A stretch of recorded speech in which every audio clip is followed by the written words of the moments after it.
कृष्णा, बहुत बहुत धन्यवाद। तो इस श्लोक में जो सबसे पहले शब्द है देवहूति रुवाच, तो देवहूति ने कहा, तो ये श्लोक है देवहूति के द्वारा कहा हुआ। तो देवहूति स्वयंभू मनु की पुत्री हैं, सबसे बड़ी आकुति, तो दूसरी देवहूति और तीसरी प्रसूति। आकुति का विवाह हुआ रुचि प्रजापति से, जिनसे यज्ञ भगवान का जन्म हुआ। देवहूति का विवाह हुआ कर्दम मुनि से, जिनसे कपिल भगवान का जन्म हुआ। और प्रसूति का विवाह हुआ दक्ष प्रजापति से, जिनसे 16 कन्याएं हुई। और 16 कन्याओं में सबसे छोटी जो थी मूर्ति, जिसका विवाह धर्म से हुआ, और उनसे हुए नर नारायण भगवान। इस प्रकार से तीनों ही कन्याएं से जो है भगवान का अवतार हुआ। तो जो देवहूति हैं, जब अपने को बताते हैं निर्विण्णा, तो निर्विण्णा का मतलब है मैं बहुत विरक्त हो गई हूँ या बहुत निराश हो गई हूँ। तो इस बात का जो है प्रभुपाद ने बड़ा सम्मान किया कि जब आप जो है भोगों से इंद्रिय तृष्णा, तो इंद्रिय तृप्ति, ये जो इंद्रिय भोगों से अगर आप निराश हो जाएं, तो ये बहुत बड़ा गुण है। और यही है मनुष्यता है। मनुष्य के जीवन का लक्षण यही है कि जब आप इंद्रिय के भोगों से आप जो है निराश हो जाएं, है ना। लेकिन आजकल की जो सभ्यता है, आजकल की जो शिक्षा है, वो उल्टी है, इंद्रिय तृप्ति को ही जीवन का लक्ष्य मानना। और इंद्रिय तृप्ति में ही वो जो है दुख पाते हैं, लेकिन फिर भी उसी को ही फिर से भोगना चाहते हैं। इसे कहते हैं चर्वित सर्वणा नाम, कि चबाए हुए को चबाना। तो इसमें कितना कष्ट मिलता है, इंद्रिय भोगों में कितना कष्ट मिलता है, और तो भी वे जो है इसी में ही लगे रहते हैं। और इसका कारण भी है क्योंकि उनको उच्च स्तर का सुख पता नहीं है। अगर हमें उच्च स्तर का सुख पता नहीं है, तो यही जो दुख है और सुख का जो मिश्रण है, इसी को ही हम चाहेंगे पाना। जब तक कि हमें अच्छा भोजन ना मिल जाए, तब तक हम विषैला भोजन को ही खाएंगे कि खाना है। तो बिस्मिल्लाह भोजन है आपके सामने, तो क्या करोगे आप खाओगे। अगर आपको जो है शुद्ध भोजन अगर नहीं मिलता है, तो विष भरा बिस्मिल्लाह भोजन आप खाएंगे। तो आज की पूरी मानव सभ्यता अज्ञान में है, और उसको पता नहीं है कि ब्रह्म सुख क्या होता है, ब्रह्म सौख्यम तुनंतम, जिसमें कोई सुख का अंत नहीं होता है। और जो इंद्रिय तृप्ति का जो सुख है, तो ये कैसा है, दुख योन एवते, दुख उत्पन्न करते हैं। आद्यंतवंता अंतवंत है, तो अंतवंत है ये इंद्रिय का जो इंद्रिय भोगों का सुख अंतवंत है। और ब्रह्म सुखम अनंतम, और ब्रह्म का सुख अनंत है। अंतवंत मतलब अंत हो जाता है दुख का, ये सुख का अंत हो जाता है। और जो ब्रह्म सुख है, आध्यात्मिक सुख है, उसका अंत नहीं होता है। तो प्रभुपाद जो है इस विषय में बड़ी मतलब ज़्यादा इसमें प्रकाश कर रहे हैं कि कोई व्यक्ति जो है अगर निर्विण्ण हो जाए, यानी निराश हो जाए, है ना, तो मनुष्य जीवन उसका सफल हुआ। और फिर उसको गुरु की आवश्यकता है। तो प्रभुपाद बताते हैं कि ये कपिल भगवान की उन्होंने शरण ली, माता देवहूति ने इस कारण से शरण ली कि अब उनको जो है ये अंधकार, जो अज्ञान का अंधकार है, वो प्राप्त हुआ है। इंद्रियों के भोगों में जो है उनको अज्ञान का अंधकार प्राप्त हुआ है। प्रपन्नांधम तमहा प्रभु, प्रपन्ना कि मैं प्रपन्ना हूँ। प्रपन्न पुरुष वाचक होता है, पुरुष जो पुरुष है अपने को प्रपन्न बोलता है, और प्रपन्ना होती है स्त्री। तो प्रपन्ना हूँ मैं अंध, अज्ञान के अंधकार में जो है वो पूरी तरह से गिर गई हूँ, उसको कहते हैं प्रपन्ना, है ना। तो फिर प्रभुपाद ने एक शब्द लिया निर्विण्णा, इस पर जो है बड़ी व्याख्या की। और फिर प्रभुपाद ने व्याख्या की कि जब कोई व्यक्ति निर्विण्ण हो जाए, हैं, निर्विण्णा ये भी स्त्रीवाचक है, निर्विण्णा पुरुषवाचक निर्विण्ण होता है, स्त्रीवाचक मैं निर्विण्णा हूँ, निराश हूँ। तो इस शब्द की व्याख्या करके फिर प्रभुपाद आते हैं कि उस व्यक्ति को गुरु की आवश्यकता है। तो गुरु की आवश्यकता तभी होती है जब हम इंद्रिय भोगों से विरक्त हो जाएं और निराश हो जाएं, और थक जाएं, बिल्कुल विरक्त हो जाएं, तो जो है गुरु की आवश्यकता है। तो गुरु का जो है अर्थ ही है कि जब कोई व्यक्ति इस संसार के जो है कष्टों में वो महसूस करे कि संसार में कष्ट ही कष्ट हैं और इंद्रिय भोगों में जो है बहुत ही दुख प्राप्त होता है, तो फिर गुरु की आवश्यकता है। तो फिर प्रभुपाद ने इस विषय में बहुत व्याख्या की कि गुरु की आवश्यकता है। तो गुरु क्यों? तो देवहूति माता जो है अपने पुत्र कपिल देव को गुरु बनाती हैं। तो गुरु की व्याख्या प्रभुपाद ने बताई, जय कृष्ण तत्ववेत्ता से गुरु है, जो कृष्ण के तत्व को जानता है वो गुरु है ना। तो माता देवहूति ने ये नहीं सोचा कि ये तो मेरा पुत्र है, ये मुझे क्या सिखाएगा, तो यही तो होता है आजकल के जो माता पिता हैं तो इसी प्रकार से के होते हैं, है ना। तो जो भक्त यहाँ बन गए, भक्त बन गए, तो माता पिता जो है नहीं सीखना चाहते हैं, है ना। ये तो हमारा लड़का है ना, और विरोध भी करते हैं, भक्ति का विरोध भी करते हैं। तो गुरु की जो है जो आवश्यकता है और गुरु की जो योग्यता है वो यही है, और कोई इसमें विचार नहीं है कि कोई व्यक्ति कितने नीचे के समाज से आया है, और किस स्थिति में वो पहले रहा। अगर वो शुद्ध हो गया है, उसकी चेतना शुद्ध हो गई है और उसको कृष्ण तत्व का ज्ञान हो गया है, कश्चिन माम वेति तत्व है यतताम अभिसिद्धा नाम कश्चिन माम वेति तत्वता। तो यत्न करने वाले सिद्धों में से कोई ही मुझे तत्व से जान पाता है। तो तत्व कृष्ण तत्व का जानना ना, इसकी आवश्यकता है। तो प्रभुपाद ने फिर इस पर बहुत जो है व्याख्या की। और हम लोगों का जो समाज है, हरे कृष्णा समाज है, तो इसमें हर व्यक्ति को जो है गुरु बनाया जाता है। चाहे कोई किसी भी समाज से आया, किसी भी जाति से आया, किसी वर्ण से आया, तो प्रत्येक भक्त को गुरु बनाया जाता है ना।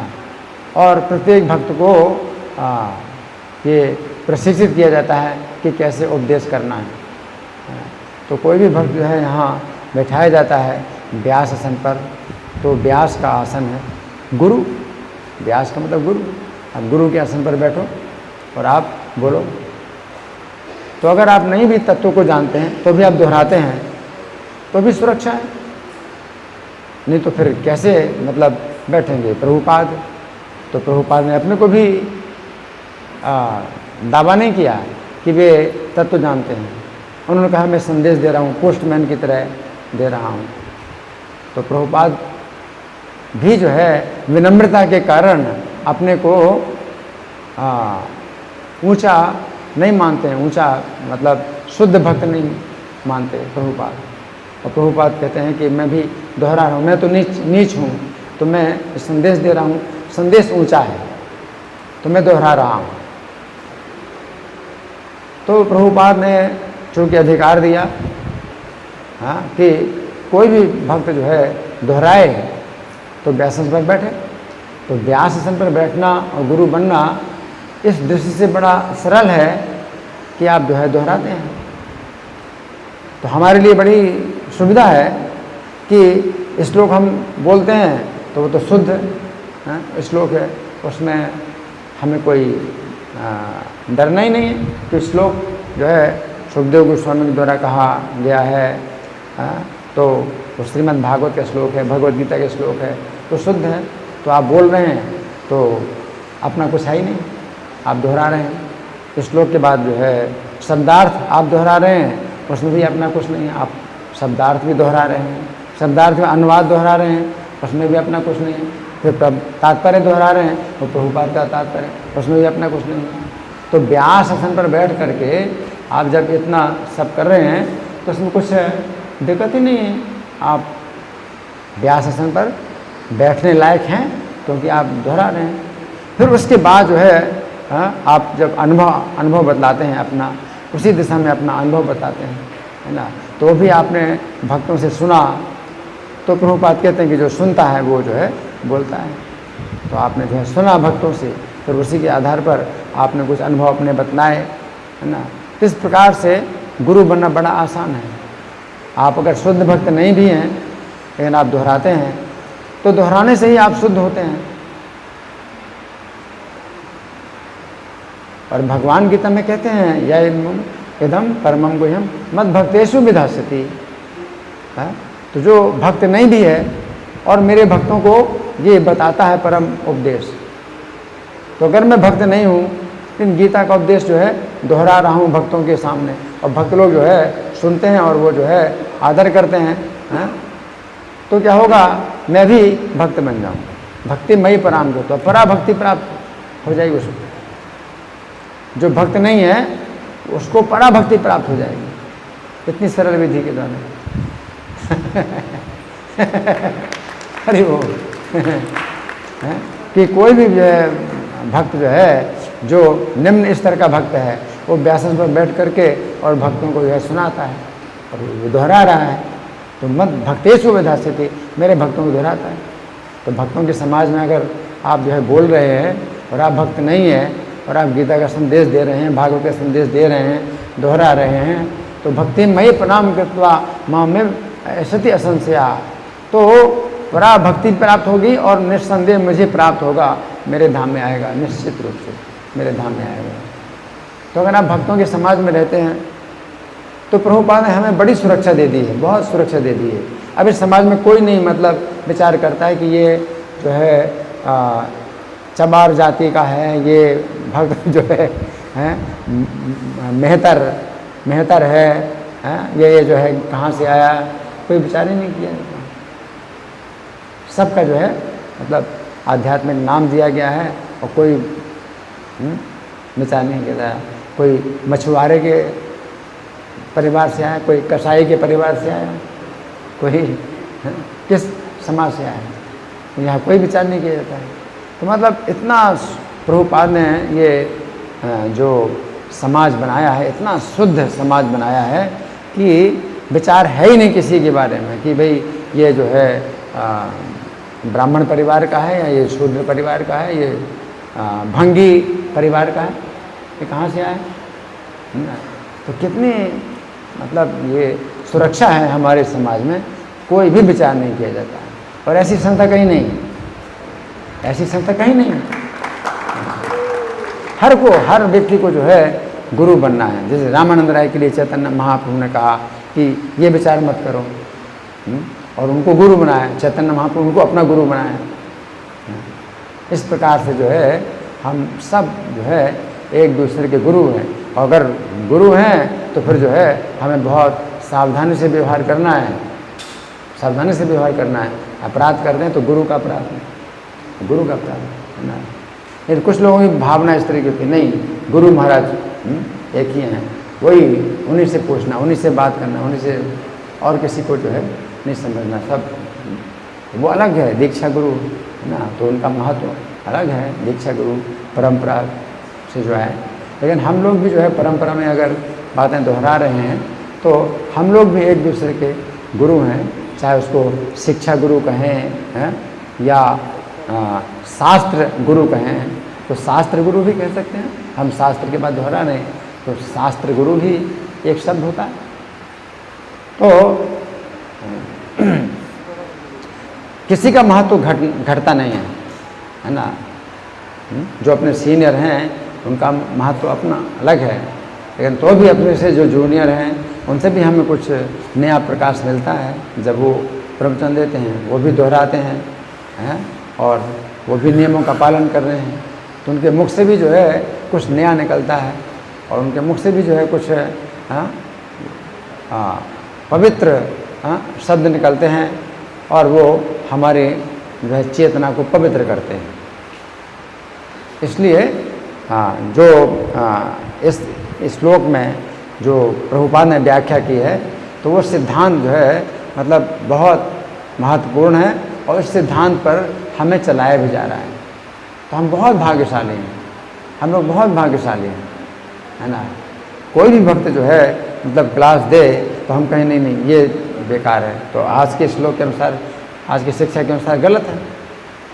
वो नया भक्त भी है तो भी अगर क्लास दे रहे हैं तो हम उसका आदर करेंगे, हैं। लेकिन कोई बहुत बड़ा सन्यासी भी हो मान लीजिए और वो अपनी बात बोल रहा है तो वो तो जहर है। कोई गुरु और सन्यासी हो, हाँ, ये जिसको ब्राह्मण दीक्षा मिल गई और वो भी जो है अगर अपनी बात बना रहा है, कुछ बात बोल रहा है तो वो भी जहर है। और कोई भक्त अगर प्रभुपाद की किताब पढ़ करके सुना रहा है तो वो अमृत है। वो कुछ नहीं जानता, वो किताब ही पढ़ के सुना रहा है तो अमृत है। उससे अच्छा है कोई नया भक्त है वो पाठ करके सुनाए यहाँ पर व्यासन पर बैठ करके, वो ज़्यादा अच्छा है कि कोई बहुत बड़ा सन्यासी हो और वो अपनी बातें बनाता है तो जहर। इस प्रकार से जो है जो सिद्धांत है वो यही है। अगर कोई कृष्ण तत्व को नहीं जानता है लेकिन वो दोहरा रहा है और जो कृष्ण तत्व के विज्ञान को जानने वाले हैं, जो आचार्य हैं, उनकी परंपरा में वो बातों को दोहरा रहा है तो वो भी एक प्रकार से क्या है कि गुरु है, और चाहे गुरु ना हो लेकिन वो जो है पराभक्ति प्राप्त करेगा। भगवान तो कहते हैं पराभक्ति प्राप्त करेगा और मेरे धाम में आएगा, है ना। तो वो शुद्ध हो रहा है, वो भी शुद्ध हो रहा है, केवल दोहराने से शुद्ध हो रहा है।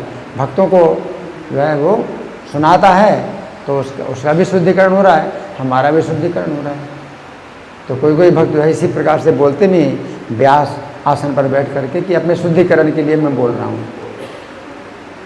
तो आप बोल रहे हैं, आप जो है दोहरा रहे हैं संदेश को, तो आपका शुद्धिकरण हो रहा है ना।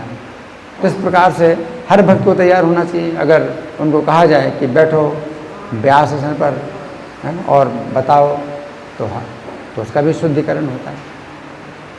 सुनने वाले का भी शुद्धिकरण होता है, सुनाने वाले का भी शुद्धिकरण होता है। तो हमें बड़ी सुरक्षा प्राप्त हुई है, बड़ी सुरक्षा प्राप्त हुई है। अब ऐसा कुछ नहीं है कि भाई नहीं इनको ही क्लास देना है डेली, हाँ, किसी एक भक्त को ही क्लास देना है कि भाई वही ज़्यादा अनुभवी है, या जो वो ऋत्विक वाले हैं, तो ऋत्विक वाले हैं वो केवल प्रभुपाद का ही क्लास करते हैं, प्रभुपाद के लेक्चर ही चलाते हैं और किसी को माइक देते ही नहीं है, प्रभुपाद का ही लेक्चर। तो ये प्रभुपाद की इच्छा थोड़ी है। जब चैतन्य महाप्रभु आमार आ गया गुरु भैया, तो प्रभुपाद की भी आ गया है कि तुम भी इसी प्रकार से बोलो, है ना। यही चीज़ है कि मतलब फिर क्या है इसमें कितना प्रभुपाद खुद अपने शिष्यों का प्रवचन सुनते हैं और मेरी जेब में रखा रहता है वो प्रभुपाद की जो बात है कि हर भक्त को बैठना है और मैं स्वयं अपने शिष्यों का प्रवचन सुनता हूँ। प्रभुपाद कहते हैं मैं स्वयं अपने शिष्यों का प्रवचन सुनता हूँ और तुम जो है परमहंस मत बनो कि तुमको सुनने की आवश्यकता नहीं। प्रभुपाद कहते हैं कि मैं तो परमहंस हूँ, मैं सुनता हूँ, तो तुम जो है और बड़े परमहंस मत बनो कि अब तुमको सुनने की आवश्यकता नहीं, तुम भी बैठो। यहाँ कोई छोटा और कोई बड़ा नहीं है, हर कोई भक्त है। प्रभुपाद कहते हैं किसी का भी क्लास हो सब कोई बैठो। ये प्रभुपाद के जो है जो शब्द हैं ये मेरे पास रखे हैं, मेरी जेब में हमेशा रखे रहते हैं वो शब्द। ग्रंथराज श्रीमद् भागवतम की जय, श्रील प्रभुपाद की जय।